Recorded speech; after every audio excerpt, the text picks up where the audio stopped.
Bikira Maria Malkia wa Amani, utuombee. Leo kanisa linafanya kumbukumbu ya Mtakatifu Yohani wa 23 Papa.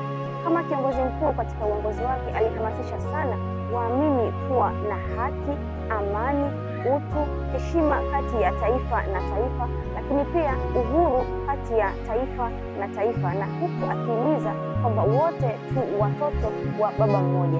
Waraka wake wa kitume wa amani ulimwenguni aliotoa mwaka 1963 unathibitisha hilo. Leo tunapomkumbuka Papa huyu, tuungane na Baba Mtakatifu Leo wa 14 pamoja na waamini wote, hasa waliokusanyika hapo mjini Roma kwa ajili ya hija kwa waamini wenye ibada kwa Mama Bikira Maria. Tuombe kwa ajili ya amani ulimwenguni. Maombezi ya Bikira Maria Malkia wa Amani na ya Mtakatifu Yohani wa 23 Papa. Mungu apokee sala zetu na kutujalia amani. Ndugu, usichoke kusali rozari. Na kumbuka, Oktoba tunasali rozari. Bikira Maria Malkia wa Amani, utuombee.